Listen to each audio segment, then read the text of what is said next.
สังขารานั้นก็ต้องมีการปรุงแต่งมีความพยายามเพิ่มมืออีกสักนิดหนึ่งเพื่อให้ความพร้อมเกิดขึ้นความพร้อมมันจะเกิดขึ้นได้ในการตรัสรู้ธรรมนั้นเช่นรู้ธรรมความไม่เที่ยงเป็นทุกข์อย่างอนัตตาเป็นต้นนอกจากนั้นจะบรรลุธรรมต้องความพร้อมของอินทรีย์ห้าคือมันสม่ำเสมอกันนะเบาเป็นนิดหนักไปหน่อยก็ทำให้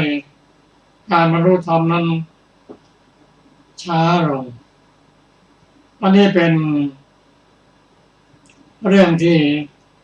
ลึกซึ้งต้องมีความเข้าใจจริงๆเราก็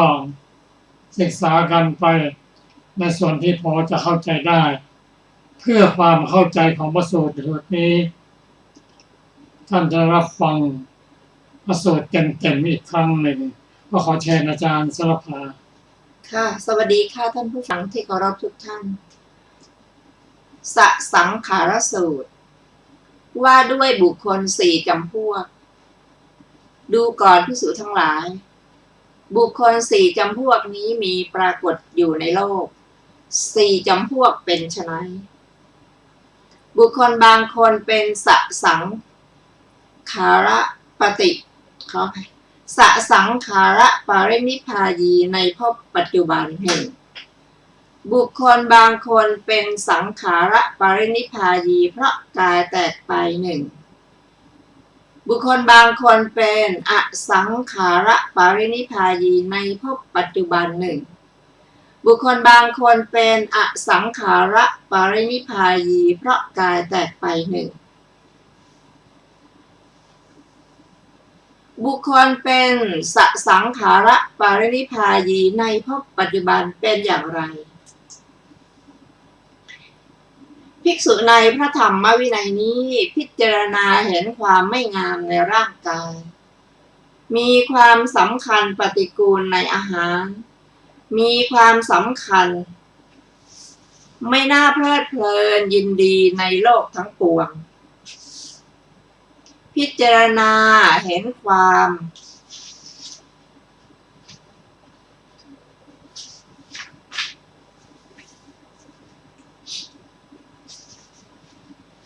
พิจารณาเห็นความไม่เที่ยงในสังขารทั้งหมดอันหนึ่งตั้งความกำหนดความตายไว้อย่างดีในภายในภิกษุนั้นอาศัยเสขะพละห้านี้คือศรัทธาหิริโอตตัปปะวิริยะปัญญาอยู่อินทรีย์ห้าคือศรัทธาวิริยะสติสมาธิปัญญาของเธอแก่กล้าเพราะอินทรีย์ห้านี้แก่กล้าเธอย่อมเป็นสังขาระปรินิพพายีในภพปัจจุบันนี้เองอย่างนี้แหละบุคคลเป็นสังขาระปรินิพพายีในภพปัจจุบันบุคคลเป็นสังขาระปรินิพพายีเพราะกายแตกไปเป็นอย่างไรภิกษุในพระธรรมวินัยนี้พิจารณาเห็นความไม่งามในร่างกายมีความสำคัญปฏิกูลในอาหารมีความสำคัญไม่น่าเพลิดเพลินยินดีในโลกทั้งปวงพิจารณาเห็นความไม่เที่ยงในสังขารทั้งหมดอันหนึ่งตั้งความกำหนดความตายไว้อย่างดีในภายในภิกษุนั้นอาศัยเสขะพละห้าคือศรัทธาหิริโอตตัปปะวิริยะปัญญาอยู่แต่อินทรีย์ห้าคือศรัทธาวิริยะสติสมาธิปัญญาของเธออ่อนเพราะอินทรีย์ห้านี้อ่อนเธอย่อมเป็นสังขาระปรินิพพายีเพราะกายแตกไปอย่างนี้แลบุคคลเป็นสังขาระปรินิพพายีเพราะกายแตกไป บุคคลเป็นอสังขารปรินิพพายีในภพปัจจุบันเป็นอย่างไรภิกษุในพระธรรมวินัยนี้สงัดจากกามสงัดจากอกุศลธรรมทั้งหลายได้ปฐมฌานจนถึงได้ทุติยฌานได้ตติยฌานได้จตุตฌานและอื่นๆภิกษุนั้นอาศัยเสขะพละห้านี้คือศรัทธาหิริโอตตัปปะวิริยะปัญญาอยู่ทั้งอินทรีย์ห้าคือศรัทธาวิริยะสติสมาธิปัญญาของเธอก็แก่กล้าพระอินทรีย์ห้านี้แก่กล้าเธอย่อมเป็นอสังขาระปรินิพพายีในภพปัจจุบันอย่างนี้แหละบุคคลเป็นอสังขาระปรินิพพายีในภพปัจจุบันบุคคลเป็นอสังขาระปรินิพพายีเพราะกายแตกไปเป็นอย่างไรภิกษุในพระธรรมวินัยนี้สงัดจากกามสงัดจากอกุศลธรรมทั้งหลายได้ปฐมฌานได้ทุติยฌานได้ตติยฌานได้จตุตฌานและอื่นๆภิกษุนั้นอาศัยเสขะพละห้านี้คือศรัทธาหิริโอตตัปปะวิริยะปัญญาอยู่แต่อินทรีย์ห้าคือศรัทธาวิริยะสติสมาธิปัญญาของเธออ่อนเพราะอินทรีย์ห้านี้อ่อนเธอย่อมเป็นอสังขาระปรินิพพายีเพราะกายแตกไปอย่างนี้แลบุคคลเป็นอสังขาระปรินิพพายีเพราะกายแตกไปภิกษุทั้งหลายนี้แลบุคคลสี่จำพวกมีอยู่ในโลกจบสังขาระสูตรที่9ซึ่งมีอรรถกถาวินิจฉัยดังต่อไปนี้บุคคลที่1ที่2เป็นสุขวิปัสสกะยังสังขารนิมิตให้ปรากฏด้วยความเพียรเรี่ยวแรงในบุคคลเหล่านั้นคนหนึ่งย่อมปรินิพพานด้วยกิเลสปรินิพพานในอัตภาพนี้พระอินทรีย์คือวิปัสสนามีกำลังคนหนึ่งปรินิพพานไม่ได้ในอัตภาพนี้พระอินทรีย์ไม่มีกำลังต่อได้มูลกรรมฐานนั้นเท่านั้นในอัตภาพลำดับต่อไปยังสังขารนิมิตให้ปรากฏด้วยความเพียรเรี่ยวแรงแล้วจึงปรินิพพานด้วยกิเลสปรินิพพานบุคคลที่3ที่4เป็นสมถญาณิกะคือสมถะนำไปบรรดาบุคคลเหล่านั้นพึงทราบว่าคนหนึ่งทำกิเลสให้สิ้นไปในอัตภาพนี้พระอินทรีย์มีกำลังด้วยไม่ต้องใช้ความเพียรเรี่ยวแรงคนหนึ่งทำกิเลสให้สิ้นไปไม่ได้อัตภาพในโลกนี้พระอินทรีย์ไม่มีกำลังต่อได้มูลกรรมฐานนั้นเท่านั้นในอัตภาพลำดับต่อไปทำกิเลสให้สิ้นไปด้วยไม่ต้องใช้ความเพียรเรี่ยวแรงดังนี้จบอรรถกถาสังขารสูตรที่9ค่ะ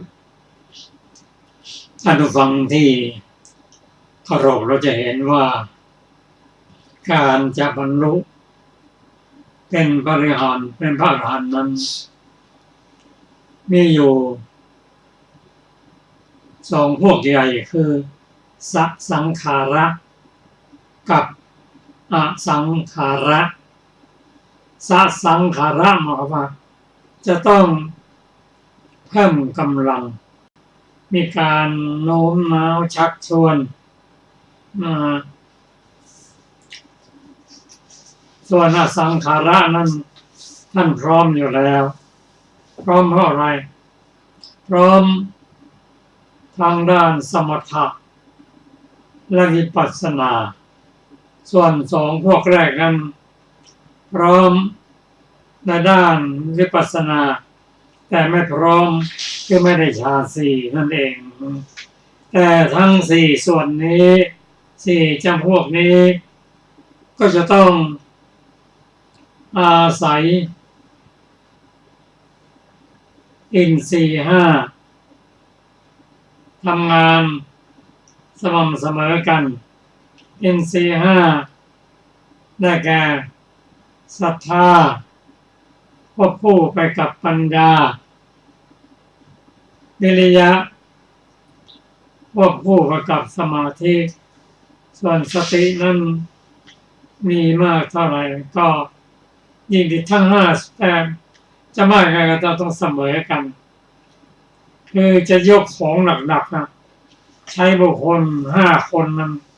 ทุกคนต้องออกกำลังพร้อมกันมีกำลังเท่ากันจึงจะบรรลุธรรมแต่จากพระสูตรที่เราได้ศึกษากันนั้นถ้าหากว่าทั้งด้านวิปัสสนาและด้านสมถะนั้นผู้ที่ได้เป็นพระอนาคามีแต่ได้เพราะด้านวิปัสสนาอย่างเดียวท่านผู้นี้เป็นอนาคามีแล้วจากพระสูตรที่3ว่าท่านไม่ต้องกลับมาเกิดอีกแล้วแต่ท่านยังไม่ได้เข้าไปในชั้นสุดภาวะแต่เป็นรูปพรหมนะอยู่กับรูปพรหมส่วนด้านอนาคามีผู้ได้ฌานที่1 ที่ 2 ที่ 3 4นั้นก็ถ้ายังไม่บรรลุธรรมตายไปก็ไปเกิดในชั้นสุทธาวาสพรหมอยู่ที่นั่นนิพพานที่นั่นอันนี้ก็เป็นส่วนหนึ่งส่วนรายละเอียดนั้นก็ขอเชิญท่านไปศึกษาเพิ่มเติมในพระสูตรนี้คือสังสารสูตรเล่มที่35หน้า399ก็จะได้รายละเอียดมาศึกษาร่วมกันก็ขอเชิญอาจารย์สรภาได้ดำเนินต่อไปค่ะพระสูตรต่อไปนะคะชื่อว่ายุคนัตถสูตรว่าด้วยมรรค4 ประการ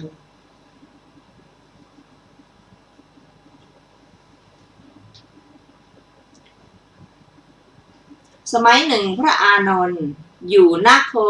สิตารามกรุงโกสัมพีท่านเรียกภิกษุทั้งหลายในที่นั้นมา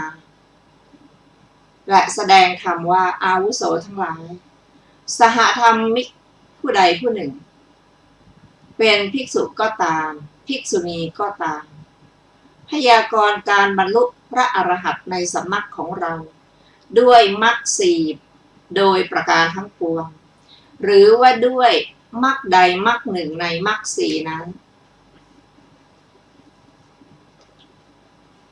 มรรค4เป็นไฉนภิกษุในพระธรรมวินัยนี้บำเพ็ญวิปัสสนามีสมถะเป็นเบื้องหน้าเมื่อเธอบำเพ็ญวิปัสสนามีสมถะเป็นเบื้องหน้าอยู่มรรคย่อมบังเกิดขึ้นเธอส่องเสพเจริญกระทำให้มากซึ่งมรรคนั้นเมื่อเธอส่องเสพเจริญการทำให้มาก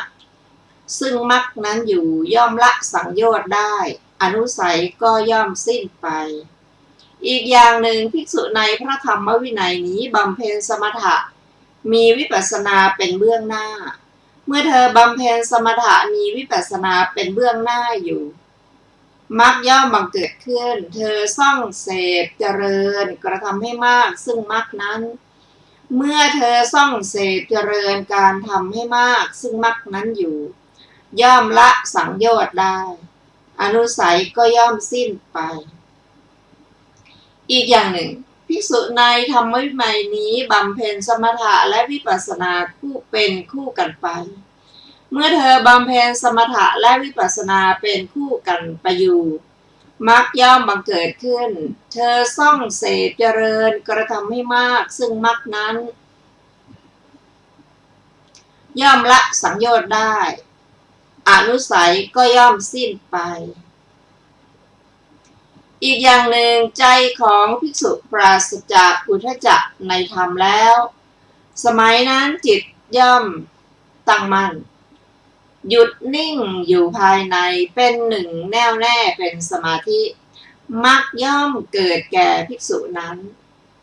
เธอส่องเสพเจริญกระทำให้มากซึ่งมักนั้นเมื่อเธอส่องเสพ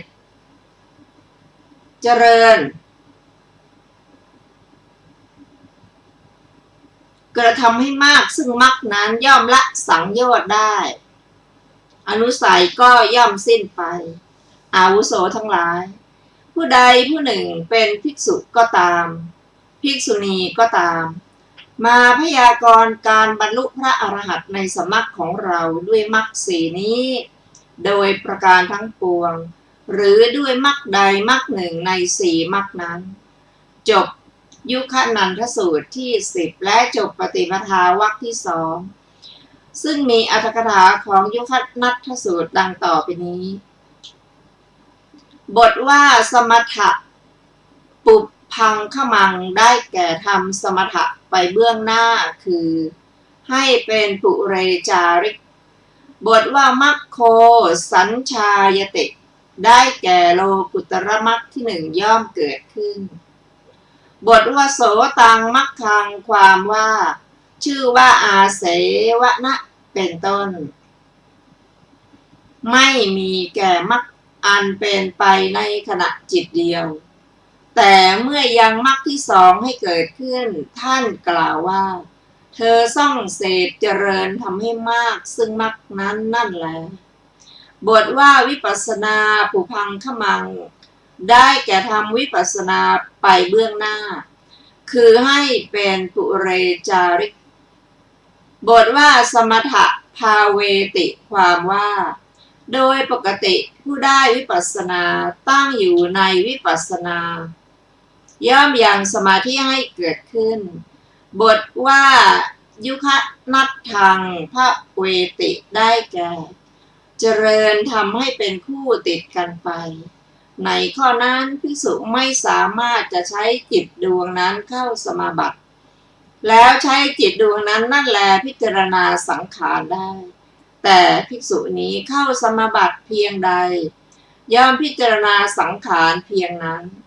พิจารณาสังขารเพียงใดย่อมเข้าสมาบัติเพียงนั้นถามว่าอย่างไร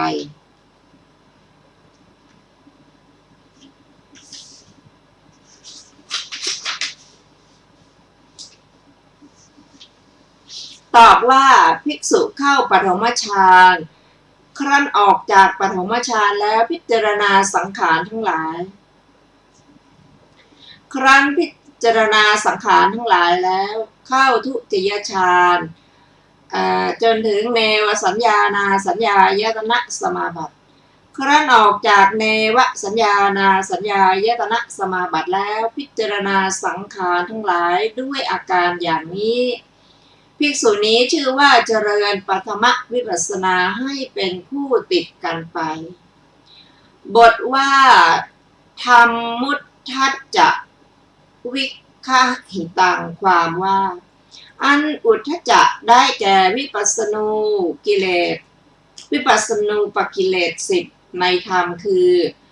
สมถะและวิปัสสนาจับแล้วคือจับดีแล้วด้วยบทว่าโห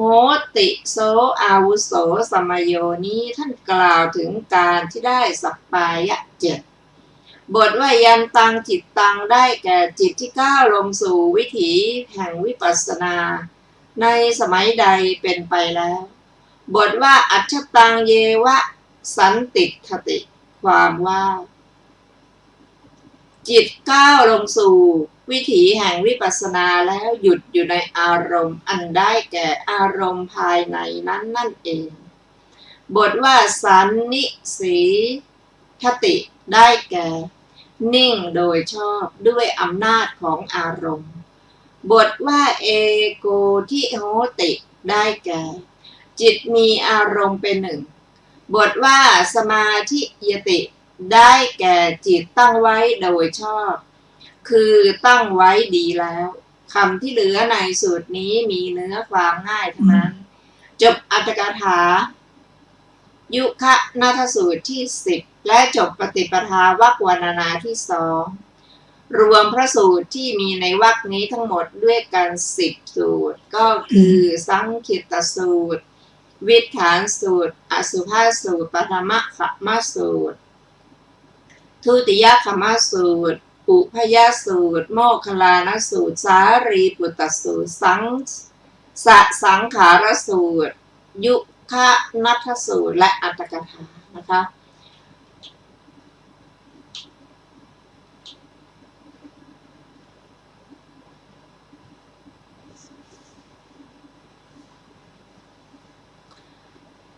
ต่อไปเราจะได้ศึกษาในสันเจตนิยวรรคที่3สูตรแรกชื่อว่าเจตนาสูตรว่าด้วยความได้อัตภาพ4ประการดูก่อนภิกษุทั้งหลายเมื่อกายมีอยู่สุขทุกข์ที่เป็นภายในคือเกิดขึ้นแก่ตนย่อมเกิดขึ้นเพราะกายสัญญาเจตนาคือความจงใจทำทางกายเป็นเหตุหรือเมื่อวาจามีอยู่สุขทุกข์ที่เป็นภายในย่อมเกิดขึ้นเพราะวจีสัญญาเจตนาความจงใจทำทางวาจาเป็นเหตุหรือเมื่อใจมีอยู่สุขทุกข์ที่เป็นภายในก็ย่อมเกิดขึ้นเพราะมโนสัญญาเจตนาความจงใจทำทางใจเป็นเหตุอีกอย่างหนึ่งเพราะอวิชชาเป็นปัจจัยบุคคลย่อมปรุงแต่งกายสังขารวจีสังขารมโนสังขารอันเป็นปัจจัยให้สุขทุกข์ภายในนั้นเกิดขึ้นด้วยตนเอง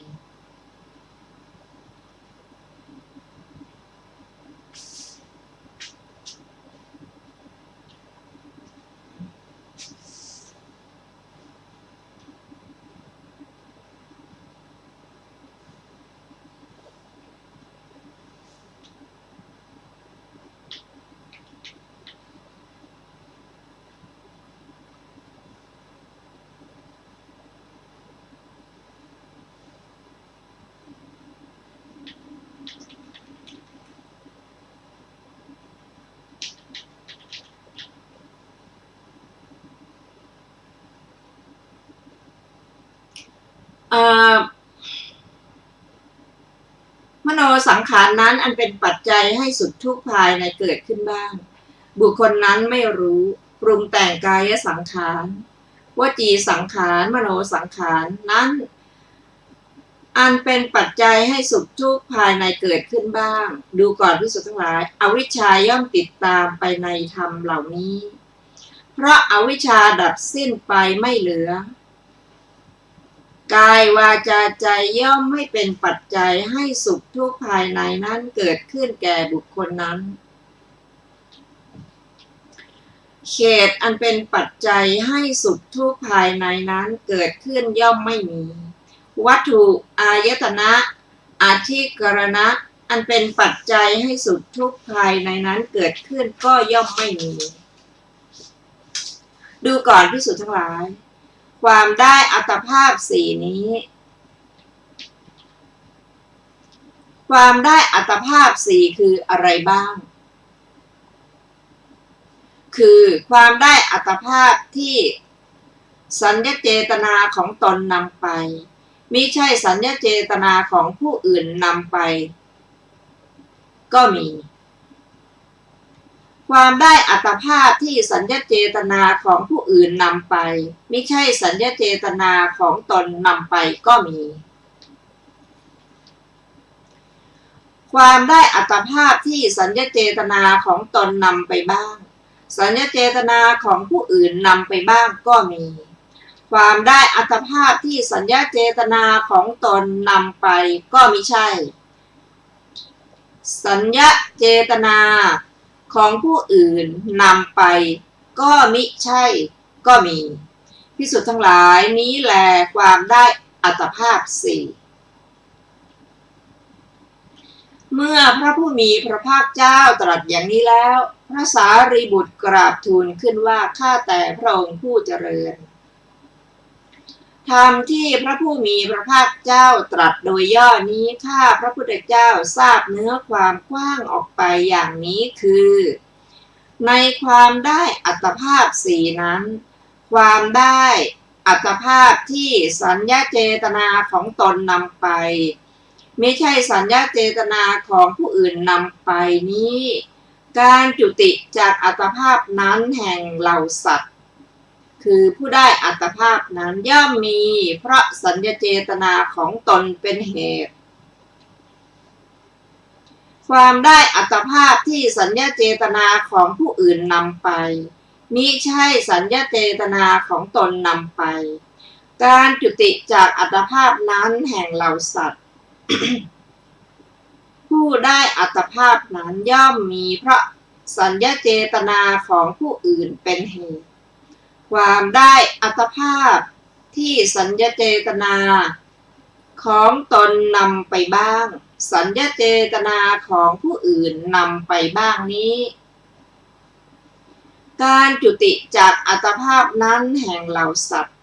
ผู้ได้อัตภาพนั้นย่อมมีเพราะสัญญาเจตนาของตนบ้างสัญญาเจตนาของผู้อื่นบ้างเป็นเหตุ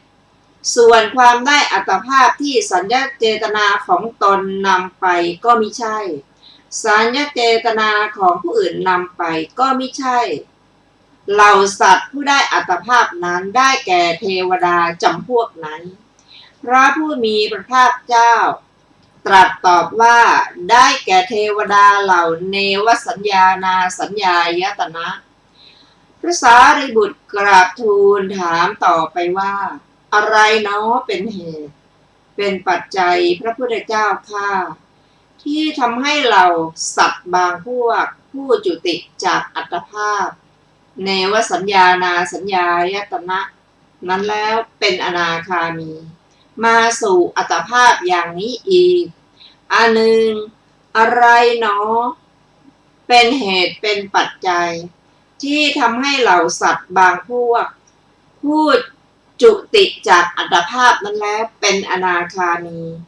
ไม่มาสู่อัตภาพอย่างนี้อีกพระผู้มีพระภาคเจ้าตรัสตอบว่าบุคคลละสังโยชน์เบื้องต่ำยังไม่ได้แต่ได้เนวสัญญานาสัญญายตนะในปัจจุบันนี้บุคคลนั้นติดใจยินดีปลื้มเปรมด้วยเนวสัญญานาสัญญายตนะนั้นยับยั้งอยู่ในเนวสัญญานาสัญญายตนะนั้น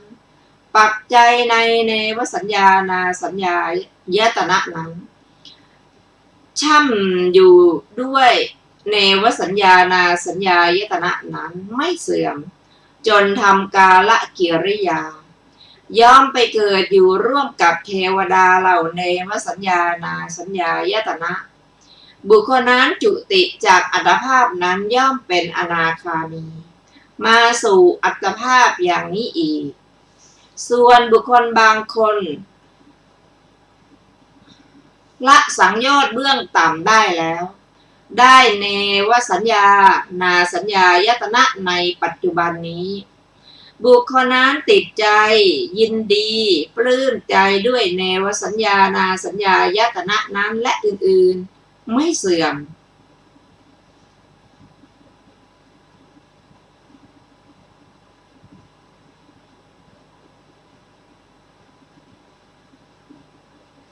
จนทำกาลกิริยาย่อมไปบังเกิดอยู่ร่วมกับเทวดาเหล่าเนวสัญญานาสัญญายตนะบุคคลนั้นจุติจากอัตภาพนั้นย่อมเป็นอนาคามีไม่มาสู่อัตภาพอย่างนี้อีกดูก่อนสารีบุตรนี้แลเป็นเหตุเป็นปัจจัยที่ทำให้เราสัตว์บางพวก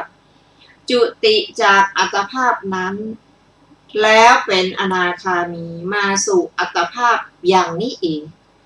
บางพวกจุติจากอัตภาพนั้นแล้วเป็นอนาคามีไม่มาสู่อัตภาพอย่างนี้อีกจบเจตนาสูตรที่หนึ่ง ซึ่งมีอัตถกถาวินิจฉัยไว้ดังต่อไปนี้นะคะบทว่ากายเยได้แก่เมื่อกายทวารอธิบายว่าเมื่อความเคลื่อนไหวทางกายมีอยู่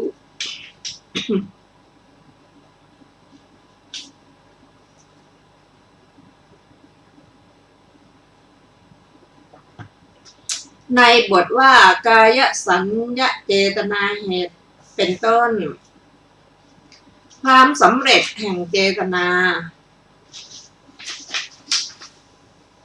ในกายทวารชื่อว่ากายสัญญาเจตนาคือความจงใจทำทางกายกายสัญญาเจตนานั้นมี20อย่างคือกามาวจรกุศล8อย่าง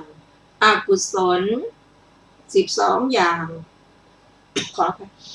วจีสัญญาเจตนาความจงใจทำทางวาจาก็เหมือนกัน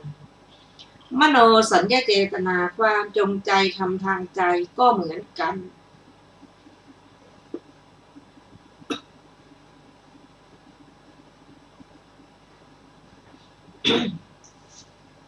ขออันหนึ่งแม้มหัคคตเจตนา9ก็ได้ในบทนี้ บทว่ากายสัญญาเจตนาเหตุได้แก่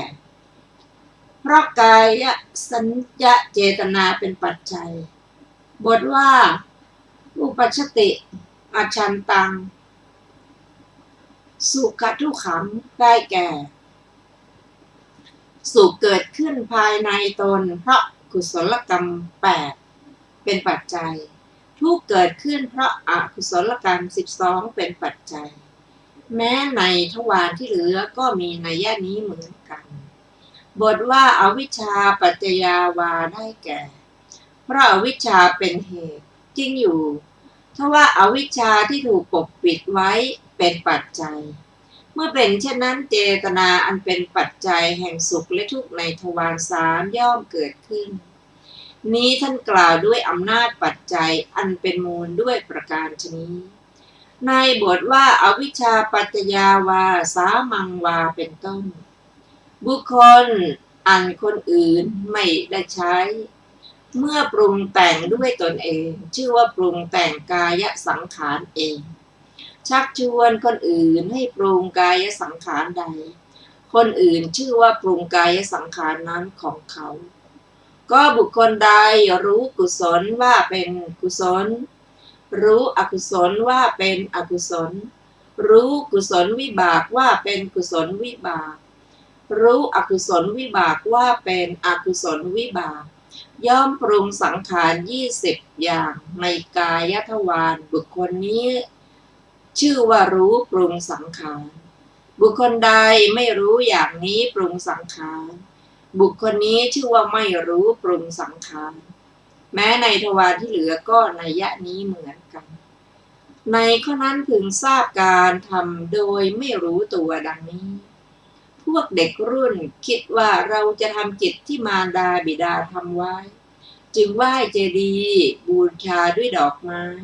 ไหว้หมู่ภิกษุสงฆ์แม้ทั้งที่เขาไม่รู้ว่าเป็นกุศลการกระทำนั้นก็เป็นกุศลทั้งนั้นสัตว์เดรัจฉานมีเนื้อและนกเป็นต้นก็เหมือนกันฟังธรรมไหว้สงฆ์ไหว้เจดีย์ทั้งที่มันรู้บ้างไม่รู้บ้างการกระทำนั้นก็เป็นกุศลเหมือนกันแต่พวกเด็กรุ่น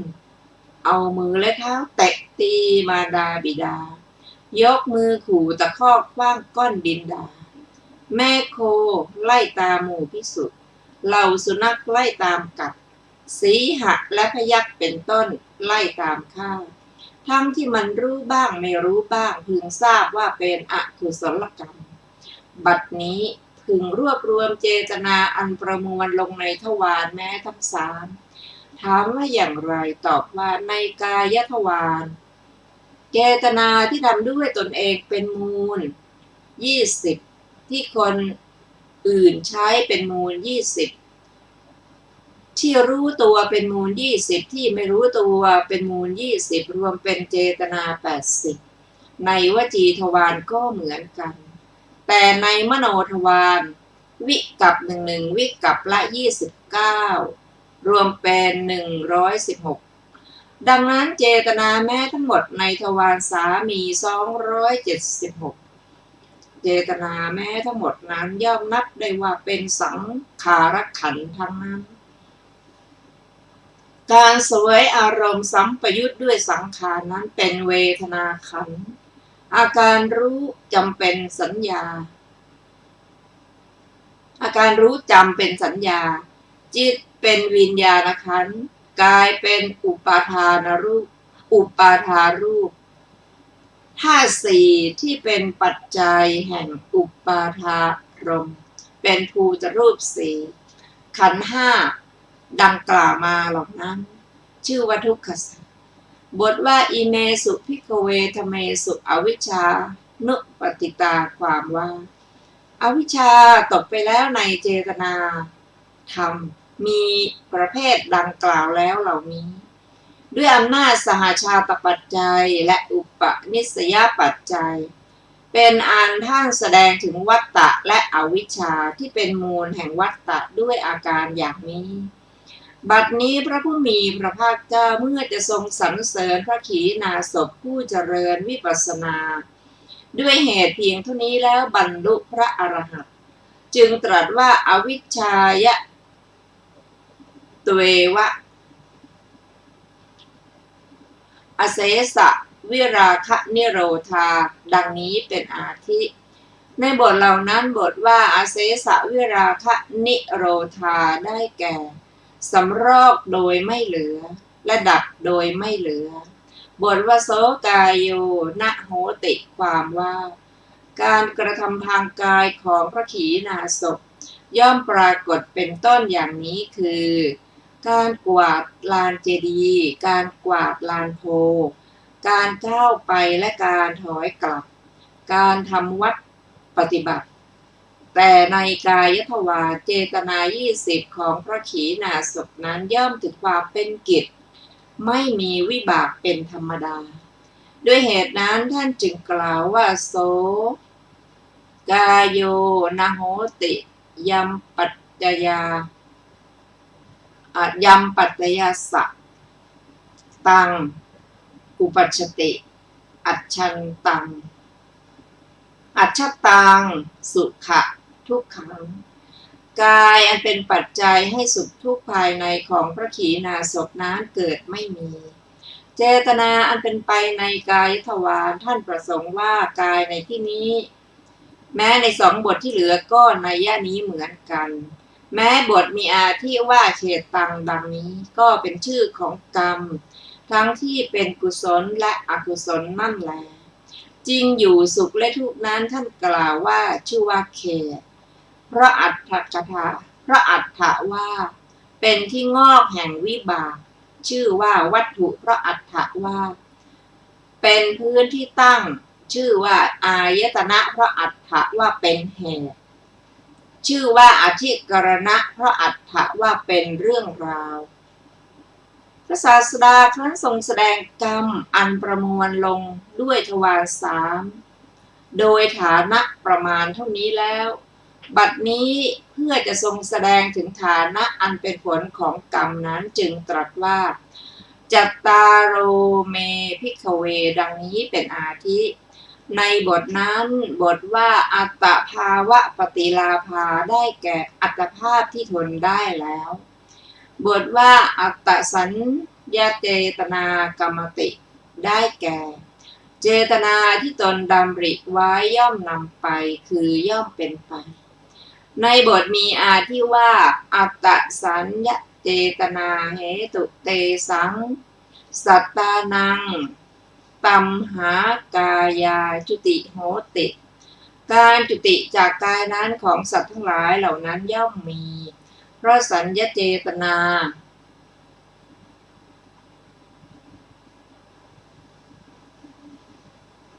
ของตนเป็นเหตุก็ค่ะ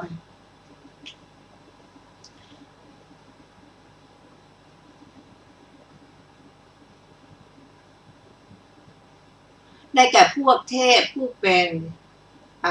คิทาปโทสิกะมุ่งแต่จะแล่น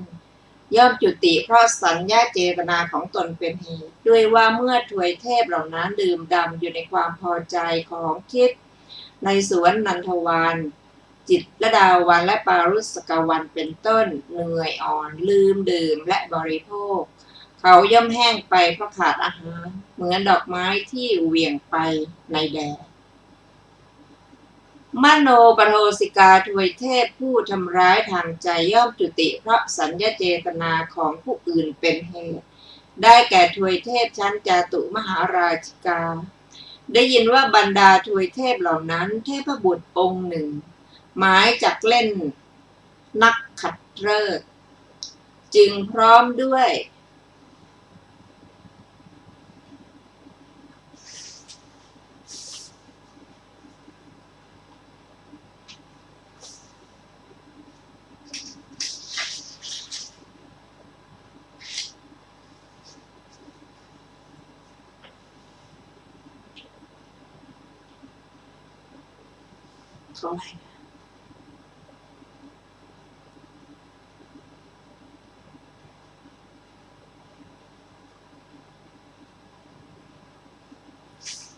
จึงพร้อมด้วยบริวารเคลื่อนรถไปตามทางที่นั้นเทพบุตรอีกองค์หนึ่งออกไปเห็นเทพบุตรนั้นกำลังไปข้างหน้าจึงโกรธว่าอะไรกันพ่อเอ้ยคนขอทานผู้เห็นเทพบุตรองค์หนึ่งทำเหมือนไม่เคยเห็นแล้วเห่อพยองเรากระบวนแห่ไปตามถนนเทพบุตรผู้เดินไปข้างหน้าเหลียวดูเห็นเทพบุตรนั้นโกรธคิดว่าขึ้นชื่อว่าคนโกรธรู้ได้ง่าย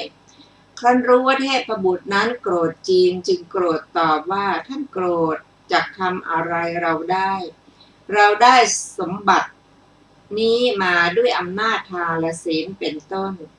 ไม่ใช่ได้มาด้วยอำนาจของท่านก็เมื่อเทพบุตรองค์หนึ่งโกรธอีกองค์หนึ่งไม่โกรธยังรักษาไว้ได้แต่เมื่อทั้งสองโกรธความโกรธของเทพบุตรองค์หนึ่ง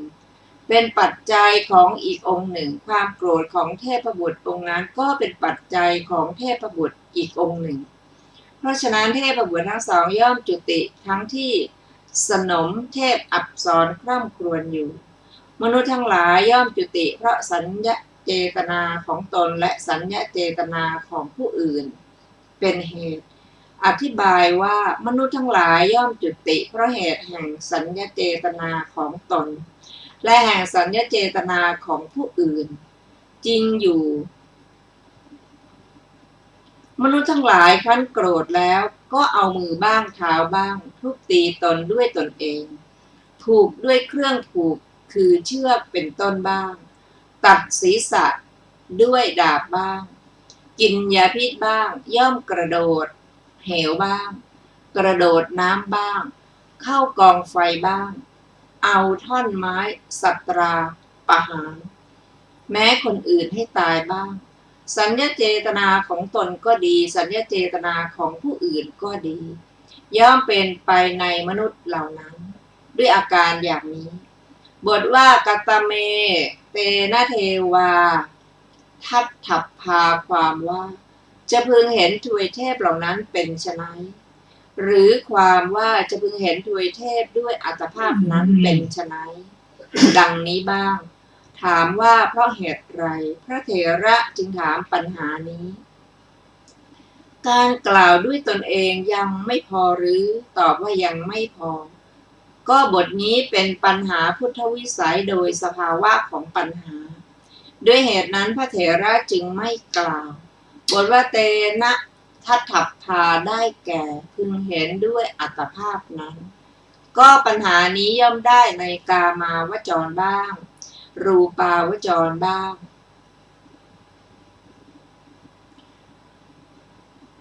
ในเบื้องต่ำแต่ตรัสกำหนดด้วยพระวคัพพรหมเป็นอันตรัสโดยสิ้นเชิงเพราะเหตุนั้นพระผู้มีพระภาคเจ้าจึงตรัสอย่างนี้บทว่าอาคันตาโรอิทัตตังได้แก่เป็นผู้กลับมาสู่ความเป็นอย่างนี้คือสู่ความเป็นกามาวจรและเบญจขันธ์นั่นเอง หาได้เกิดในภพนั้นไม่มิได้เกิดในภพเบื้องบนบทว่าอนาคันตาโรอิทธัตตังได้แก่ เป็นผู้ไม่กลับมาสู่ขันธปัญจกะนี้คือเป็นผู้ไม่เกิดในเบื้องต่ำอธิบายว่าเป็นผู้เกิดในภพนั้นบ้าง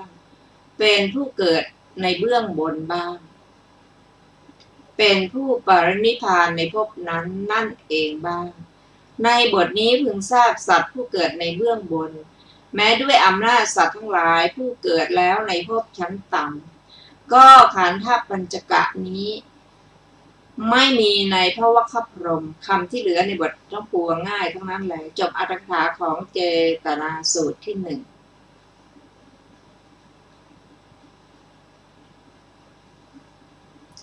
ต่อไปเป็นวิภัตติสูตรว่าด้วยพระสารีบุตรปฏิญญาว่าได้ปฏิสัมภิทาสี่พระสารีบุตรเรียกภิกษุทั้งหลายมากล่าวว่าอาวุโสทั้งหลายข้าพเจ้าอุปสมบทได้กึ่งเดือนก็ได้ทำให้แจ้งอัฏฐปฏิสัมภิทาธรรมปฏิสัมภิทา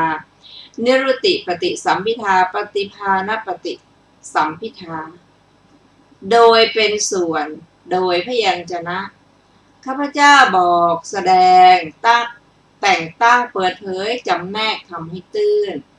ซึ่งอัฏฐปฏิสัมภิทาธรรมปฏิสัมภิทานิรุตติปฏิสัมภิทาปฏิภาณปฏิสัมภิทานั้นได้โดยอเนกปริยายผู้ใดมีความสงสัยหรือเคลือบแคลงเชิญถามข้าพเจ้าจักกล่าวแก้พระศาสดาผู้ทรงฉลาดเลิศในธรรมทั้งหลายก็ประทับอยู่ต่อหน้าเราทั้งหลายจบวิภัตติสูตรที่ 2